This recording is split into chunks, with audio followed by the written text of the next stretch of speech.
চোখ দিয়ে বের হয় না, শুধু নাকে পানি আসে। এটার সিস্টেম আছে একটা, গোপন বিষয় বলে দিলে আপনি আবার কালকে থেকে শুরু করবেন, দরকার নেই। শয়তান যেদিন জান্নাতের মেন গেটে যায়, এটা সূরা আরাফের ভেতরে আছে, ৮ নাম্বার পারা, 11 নাম্বার পৃষ্ঠার 13 নাম্বার লাইনে আয়াতটা আছে। শয়তান ওই দিন হযরতে হাওয়া আলাইহিস সালামের সামনে কসম দিয়েছিল, আল্লাহ নিজে ওইটা উল্লেখ করেছেন, ওয়াকাসামাহুমা ইন্নী লাকুমা লামিনান নাসিহিন।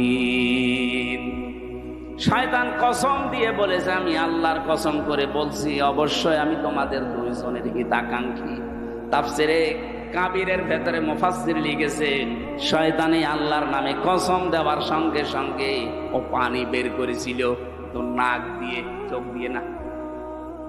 ও আগে কেটে ফেলেছিল, চোখে কিন্তু